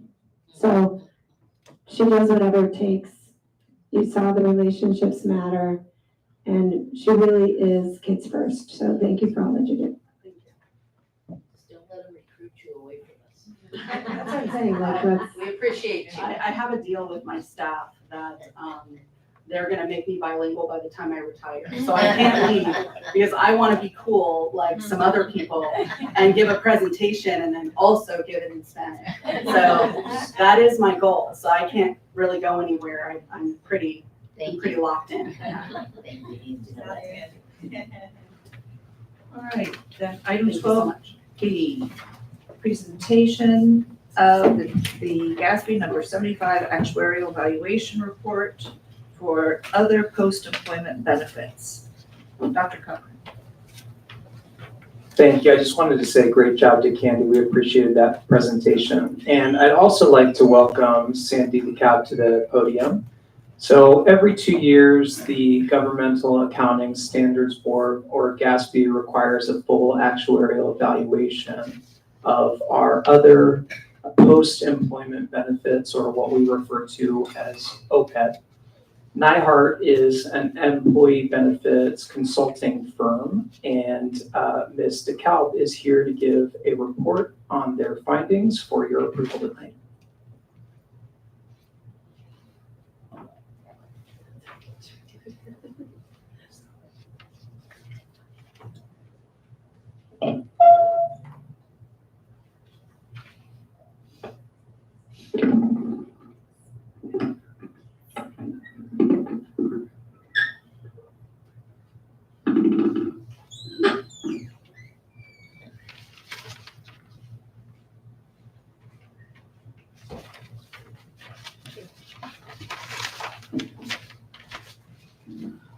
Okay, great. Thank you for that introduction and thank you for having me here tonight. As mentioned, I'm here to present the fiscal 2025 GASB results for the district's retiree healthcare plan, otherwise known as OPEB, as you'll hear me say a few times throughout this presentation. This is a brief presentation with a very detailed report backing up all of the numbers. So if anyone wanted to get more into the report, it's available, but this just covers the high level specifics. I do have remarks prepared, but of course, if there's any questions, feel free to interject at any time and I can take them on. Just a little bit of an agenda here. I'll start by going over our evaluation process, changes since last year, and a little bit about the data we use. And then I will go into detail on the actual evaluation results and cover any questions that might come up. Starting off here is just an overview of our evaluation process. As mentioned, every other year we have to do a full evaluation, and in the in-between years, we have to do an interim evaluation.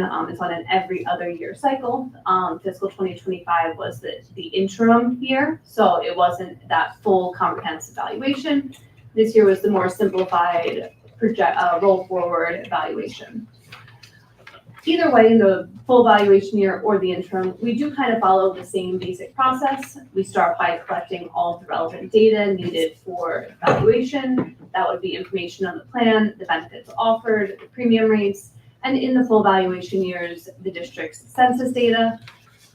We then take all that data and we come up with projected district contributions expected to be paid for all future years related to this retiree healthcare plans, or basically projected benefit payments, as you'll hear me say throughout the presentation. We then take those projected benefit payments and present value them to the measurement date and determine the various GASB liabilities needed for the district's balance sheet. Moving on, I'll just briefly touch on the changes we made since fiscal 2024. As I mentioned, this is the interim valuation year, which means that we did not update the census data. We used the census data from the last valuation and projected it forward, which is one of the approaches under GASB. It works on an every other year cycle, so fiscal 2026 will be another full valuation year, followed by an interim year. We used a measurement date of December 31st, 2024, consistent with past GASB reporting. And we did not reflect any plan changes. We just made 2 updates to make the valuation current. We first updated to reflect actual premium rate increases from 2024 to 2025. And then we made an update to the discount rate. The discount rate is based off of the bond market. And so it does change daily, but from year to year, as you do your GASB reports, you'll always have a different discount rate. And it can be pretty volatile. This year it went from 4% to 4.28%, but just to put some numbers around it, since the 4.28, we're now in the 5% range. So the discount rate does move around a lot, and it is pretty meaningful of an assumption when it comes to your liability. So just something to keep an eye on. Moving on, I will discuss a little bit about our actuarial model. There's so much that goes into the model itself, but I'll highlight a few key items that really are meaningful in our calculations. Starting on the right-hand side of this page, we have the plan benefits that are offered. This is data provided by the district that we then use. We know that the district pays for a percentage of that retiree-only premium up until age 65. And it's based off of specific eligibility of either age 55 and 15 or 55 and 10 years of service. So we program all of that into the model. And then moving to the left-hand side of the page, we work with our assumptions. Now we have a ton of assumptions used in the actuarial model, but some of them are less meaningful, some of them are super important. I just wanted to highlight 2 here tonight, which the first being the healthcare trend rate. This is the inflation on medical premiums. So similar to regular inflation, it's just how much we expect premiums to increase in the future.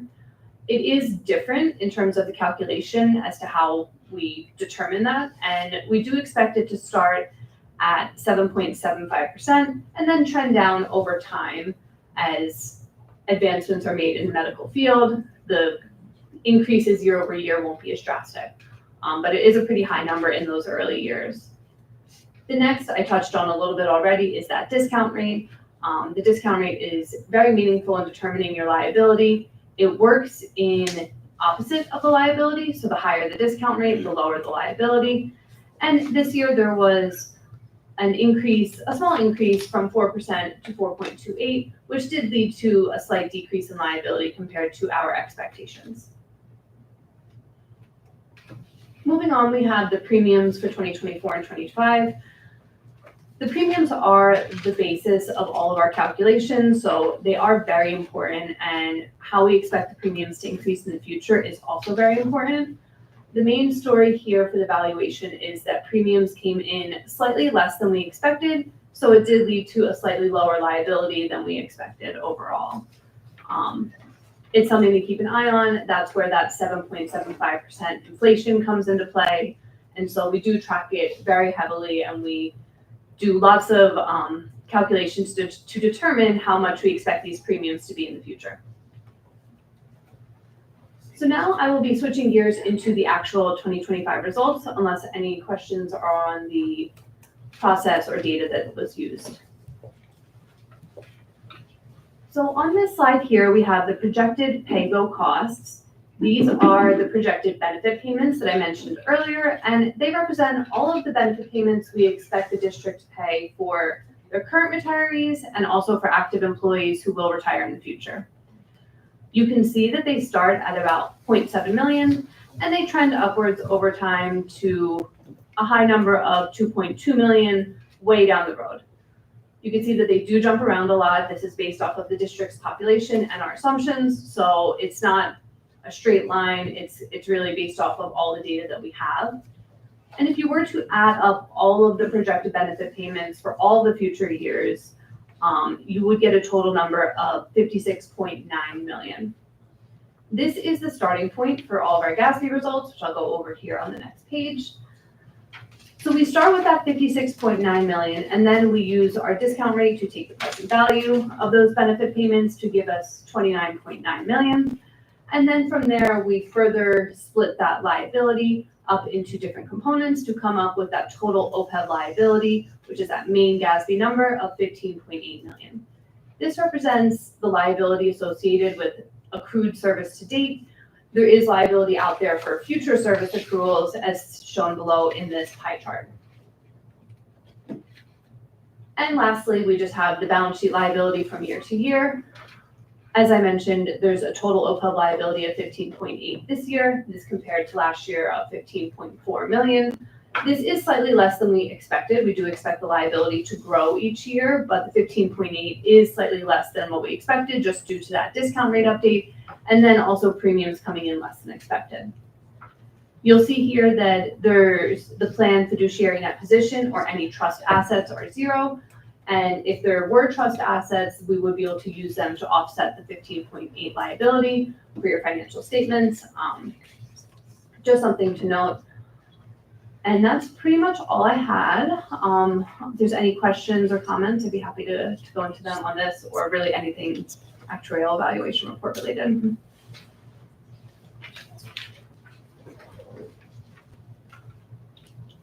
Any questions?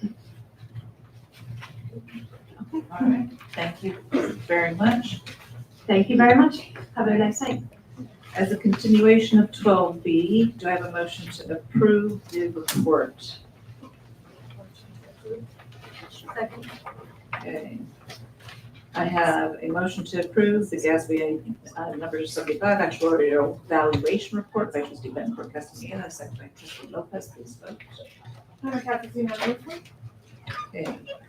Item 12C, to authorize the Assistant Superintendent of Business Services to advertise for District Office Building B renovation. Do I have a motion to authorize? Move to approve. Dr. Cochran. Thank you so much. So building B is a partially finished building here at the district office. And although it is regularly used by employees, both for work and for storage of materials that we send to school sites, its interior is unfinished. So if you were to take a field trip with me, you would find exposed insulation, no walls, not exposed electrical sockets, but they're visible in the walls as there is no finished wall on top of it, and a whole lot of dust. And so we don't believe that it is an appropriate environment for our employees to be working in, which is why we targeted this particular project. So approval of this item would allow our purchasing department to place an ad in UT San Diego's paper to go out to bid for improvements. Now, when I say improvements, we're not looking to do anything fancy, fun, or special, except to add walls, cover up fiberglass insulation, and if needed, add a few data drops or electrical drops if that was required. So I think that fairly well explains the project. Trustee Sarmiento. I just have a quick question. Is this the building that's located on this end? No, Trustee Sarmiento, it's the building that's located right outside the back door. Okay. And if you'd like, I'll take you over for a field trip later, but only 2 at a time. How about after it's finished? Sure, that'd be fine I too. want to be reading this. Thank you. Any other questions? All right, I have a motion to authorize by trustee Sarmiento, the second by trustee Bettencourt Castaneda. Please vote.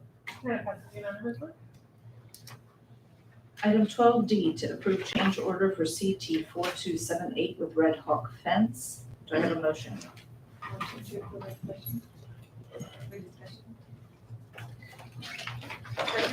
Thank you.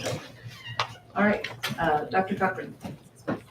Thank you. So contract 4278 with Red Hawk Fence relates to fencing improvements at several of our sites, including El Toyon Elementary School. And so during the work at El Toyon, as you'll see in the change order, there was an unforeseen condition that arose, leading the district to select additional scope and requested of the contractor. So during the fence installation, it was discovered that several of the fence posts and their footings were rusted. And so they were not visible until, of course, they've been exposed and uncovered. So approval of this $29,889 change order would compensate Red Hawk Fence for the additional work that wasn't captured in the original bid specs that was performed at the district's request. Trustee Bettencourt Castaneda. Thank you. This question will be for this one and the next one, so I won't have to ask again. So for the change orders, does this change order put us over any of the other bids that we had? I know that, or could you verify it? Does this put us over any of the threshold? Also, will this push us back any of our deadlines or anything like that? 'Cause I know we had a question from the community in regards to a deadline that we would potentially not be meeting. Can you elaborate on any on all those questions, please? Yes, and if I forget one, remind me, okay? This particular bid was, there were numerous contractors who engaged in the job walk, meaning they came out to look at the project that was going to be happening before we completed the bid spec development, released it, and they bid. But there was only one bidder. So this is the only contractor who bid on the project. We couldn't go back and see what the other bids were because there aren't any other bids. So that's, one piece to note. Another piece to note is, we have, as I've shared before, a 10% requirement on a low bid project. And this particular one is at about 6%. So we're below that threshold as well. And then I think your final question pertained to the timeline. So there were 2 components of work happening at El Toyon. One was with the kinder playground, and that was finished on time. However, the other upper grade playground and field had originally a timeline to be finished in late October. And even with these change orders, that timeline for completion in late October is unchanged. So I did field, though, a call this week, just like you shared, from a parent concerned about delays. And I was able to clarify for them the original timeline and the current timeline is the same. However, there is still the needs for some communication. So I am currently working with Mr. Denegri, the principal, to put out some communication to his families so that they can have clear information on what that timeline both was and also is. Doesn't mean delays can't happen, by the way, just currently there's no anticipated delay. Thank you. Trustee Sarmiento. Yeah, I'm curious as far as the dollar amount, the first one for the 200 linear feet of 8 foot high and green permadex fence, $29,000, almost $30,000. Does that sound reasonable to you? Because it doesn't to me. Well, as someone who's Yeah, nothing to compare it to. done a fairly significant amount of construction in the last 2 years for schools, no, it doesn't seem unreasonable. In fact, it seems rather typical. So, in addition to, I would need to be very frank and forward with you, I'd need to do a really detailed study to determine, cost validation, tell you exactly how I thought about it. But by the time that you include the GC and then the proration, the construction, the prevailing wage, and then further the fact that there sometimes can be, additional mobilizations, meaning they didn't just come out once, they're having to come out an additional time. Mobilization fees can be added on if they're coming out for a second time. The numbers and the fact that they stand at 6% of the change orders seem reasonable to me. Okay, and that goes for the second one as well, $199,000. If it's okay, I'd like to address that one when we get to it. Okay, thank you. Thank you. All right, I have the motion to approve change order for CT 4278 by trustee Betcor Castaneda and a second by trustee Lopez. Please vote. Item 12E to approve change order for CT 4283 with RGC General Engineering. Do I have a motion? Second. Okay, Dr. Cochran.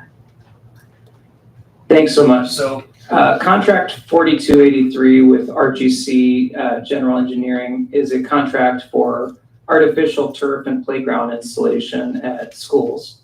And during construction on this area at the El Toyon Kinder Playground, the district re-envisioned how students would or should access the playground. So on one end, they removed a design to include a curb, making it more accessible. And on the other end, the area will be flat, as in a flat transition for students to be able to walk on and off. And initially, that was scheduled to just have a curb and a curb up.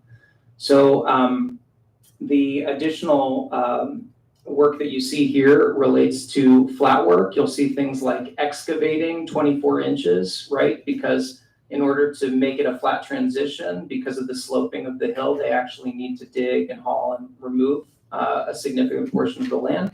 But ultimately what they are hoping to achieve is, a flat transition that's accessible to all students. And then you'll see additionally, it also replaced a rusty catch basin, which would have been underground. They wouldn't have been able to know that it was rusty and needed replacement, and as well as some handrails. So approval of this $325,402 change order compensates RGC for the additional work, again, not captured in our original bid specs that was performed at our request. Trustee Betcor Castaneda. And no delay from the original timeline, correct? Yes, that's correct. Trustee Lopez. Yes, what was the original award that they received for their bid? Thanks, Ms. Lopez. So the original award was $4,607,976. And that's within the 10% question. Thank you, Trustee Betcor Castaneda. Yes, we're about at 7% with this change order.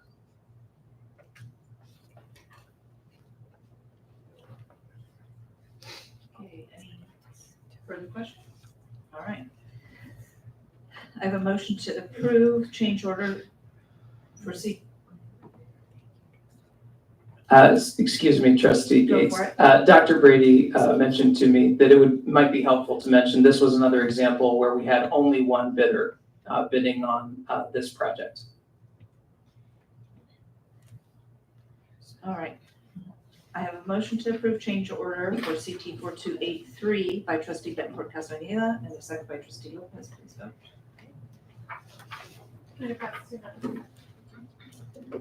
All right, item 13, board cabinet communications, trustee Lopez. Thank you. I just want to say, hope everyone had a great first day of school and weeks. We're so happy to have you back. Congrats again to our Employee of the Month, Carla Olazoval. We're so grateful for you. And welcome to our new employees, Esteban Edroso and Rose Garcia. And then lastly, I just want to say happy birthday to my dad, whose birthday is tomorrow. Thank you for your hard work. Thank you for coming to this country to give your kids a better life. Thank you. Trustee Sarmiento. Thank you, that was nice. Couple of things. First of all, thank you, Mr. Cossey, you left, and Candy Byerly for your presentations. Appreciate that. It's gratifying to see some of the good things that are happening in the National School District, and that helps us to understand what's going on. Also, I was sorry to hear about the death of one of our employees, or retired employees. I'm bringing it up here. Bernice Iglesias. She retired, I believe, either last year or the year before, but she passed away July 23rd. Services are going to be held tomorrow at 11:30 a.m. Church of Jesus Christ of Latter-day Saints. If anyone's interested, I have detailed information. But I went to high school with her and her husband Pete, and I've known them for a lot of time. But she dedicated her entire career to the National School District, to our children. So I'm really glad that she had decided to do that. I think that's all I have. Thank you. Trustee Bettencourt Castaneda.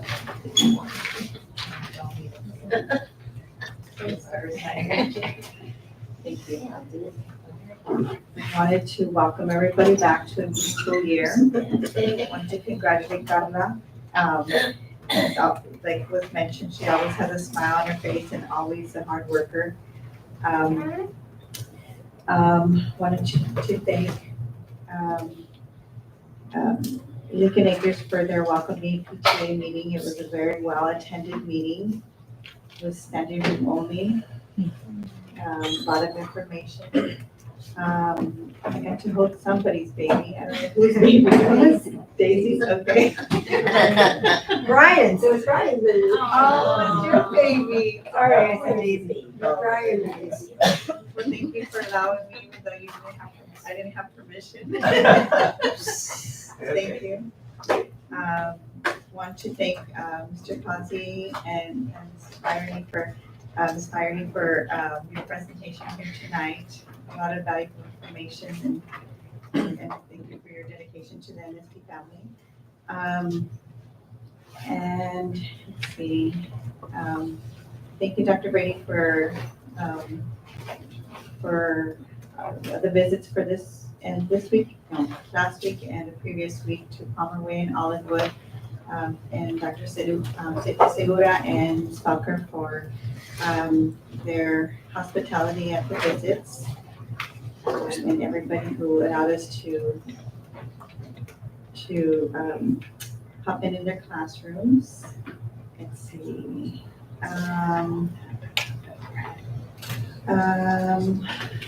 Let's see. I wanted to ask, I believe, I'm not sure who I need to direct this to. If we can have an open enrollment benefits opportunity for employees to have maybe some information to be provided, since we're going to be having that time around. The time is coming soon to have everybody have that opportunity to have the information. I know that there's qualifying events for for families, students going to college, having babies, and those parents have their children dropping off. They turn 25, and sometimes we are not aware, and so on. So if we can have that information be shared with our employees, and not to come as a surprise, it's important that we get that information earlier, or we're well educated on that. It's probably the best time since we're having the open enrollment time, so that when we have those changes, we have that information earlier than earlier. I know that we have job fairs, something similar to that, if we can have that information. And if we can do that on a more annual basis so that it's fresh in our families' minds, our employees' minds, so that way we can have them make the best decision for their families. One thing that was shared with me, I know that it is an ongoing problem at our school sites in the beginning of the school year. Parking, drop-off, pickup at the school sites. I don't know what we're doing to help with the schools in terms of one school site in particular, and I know this is a problem every year, but Lincoln Acres, double parking and so on, and it was just brought to my attention as I was coming in this afternoon for our meeting, and the concern of the parents about how unsafe it is. So I don't know if we can give some support to our school sites during that time. I know our SROs there's only 2 of them, we have to attend schools, but what we can do to support our schools. So with that, everybody has a wonderful evening. Thank you everybody for being here this evening, and that's it. Thank you. Dr. Cochran. Thank you. So these past 2 weeks, I've had the opportunity to go and visit John Otis Elementary School and Lincoln Acres Elementary School with our executive cabinet team. We've had the opportunity to meet with staff and walk classrooms. And it's been tremendous to see some old friends that I've discovered are here, and also meet some new ones. And I just want to say that the culture and the social emotional needs of the students that I see those schools striving to meet are incredible, along with the facilities. I'm really enjoying getting to know the facilities better. There are some really unique, architectural statements that are part of our school. I don't mean that facetiously. I mean that truly. There's some really incredible things that I've seen. But I just want to thank the teachers and our staff and the parents who bring our students to school every day, ready to learn. It's been a great several weeks, and I'm looking forward to more. Thank you. Dr. Kevin. Congratulations to Ms. Carla. We had a chance to visit Lincoln Acres and John Otis, and we got to see her in her element. So congratulations, and thank you for everything that you do. I want to welcome our new employees. Welcome to the NSD family. And thank you, Mr. Kasi and Ms. Byerly, for your passion. Really appreciate you and everything that you do for our students and families. And then just to reiterate what Dr. Cochran said about the visits, we're seeing some great things, and we're just a few weeks into the school year. We're seeing some great teaching and learning, and it's been a lot of fun. Dr. Fillion.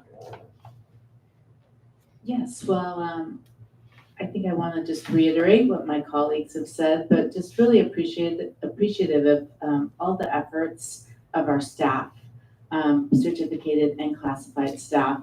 It has been wonderful to go visit school sites and really just see our teachers, our classified support staff that are out there really welcoming our students and just creating these wonderful environments so that our kids are ready to learn. So just really appreciative, because we know that's a heavy lift. So thank you. Dr. Brady. All right, there's been so many wonderful things said that I won't reiterate them all, but I do want to say a couple of things that haven't been said. One in particular, we had our Williams visits, and we got some really great feedback, as you heard from Principal Ruiz Joe earlier. But what hasn't been shared yet with the board are the FIT scores that we got, which are our facility inspection tools. And at Elton, we got a 95.25. At Lincoln Acres, we got a 98.37. And at Palmer Way, we got a 98.55. And the county is so tough on those, as you know. We will do the other 7 schools in-house, but those are incredible scores and just speaks to the clean, safe environments so that our staff can do that teaching and learning. When you come into a beautiful space, you want to be there. And when you want to be there, that's where the magic happens. So I just wanted to thank the people that work behind the scenes as well to support our schools. I also wanted to thank and congratulate our staffs. We found out last week that 9 of our schools have been awarded as America's Healthiest Schools. It's a nationwide award. So in the area of strengthening social, emotional health and learning, El Toyon, Central, John Otis, Las Palmas, Lincoln Acres, Olivewood, and Palmer Way were recognized. In supporting school health services, Ira Harbison, Las Palmas, Olivewood, Palmer Way, and Rancho de la Nacion. Improving nutrition and food access, Olivewood School. And increasing family and community engagement, Olivewood and Palmer Way. And although all of our schools applied in at least one area, we anticipate this year we'll continue to work toward applying in more areas. They will be sending banners to our school sites, and when we get them, we'll be proudly hanging them with our other banner awards. So we're very excited and want to just thank all the staff that did the work behind those awards, because there's a lot that goes in there to show evidence that these things are happening. I will put all of that in your weekly update so you have it, but I will also put in the information on how you can get on Totem and join our PTAs. I am a proud member of all 10 of our PTAs, and I would love to invite the board to also consider joining our PTAs because our parents are wonderful partners with us. And with that, you get on their little invite list and information list, and so you get all the information from all the schools from the PTAs. And then finally, I just want to say thank you to the board for the request for the presentations. It was just evident to see how needed they are. I had no idea it's been since 2021 since Ms. Farley did a presentation. It was nice to see all of the logos of the district on Mr. Cossey's presentation to show how much the board has supported the work that's being done and to make those connections. It was a really nice opportunity. So thank you for asking for that. And we would love to get you all out into our schools to visit. So thank you to Trustee Betancourt Castañeda, who's been able to come out. And Trustee Gates, you have some dates on the list. Please call me. Let's get the dates on the list. Let's get everybody in and visiting our schools because there's a lot of amazing things to see.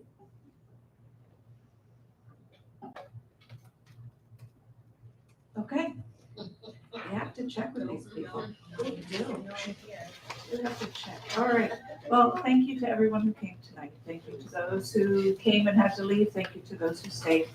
And we appreciate your presence here. It's nice to have people to talk to. But as far as the school visits go, I will remind the board we have our own safety trainings and our volunteer packets. If you have not been able to do those, I encourage you to work on them. New for me, I have never done Williams before. This is my first year doing Williams. So much respect to everybody who has had to go through that. In 19 years, I just have not been. It is an immense undertaking in so many ways. The accountability of teachers for their classrooms is unique, mind-boggling, strange. Sometimes you can't follow completely what makes sense to somebody else, but at the same time, you have to do it. And you rearrange your entire life and your entire classroom for, and you learn something.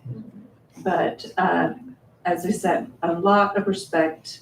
And then, as has been mentioned tonight with regard to our employee of the month, what our custodial staff must go through, what our maintenance and operations crew must go through, what every corner of every school must go through in order to be ready for those. Again, just a lot more aware, respect for everyone for that. And with that, we're done.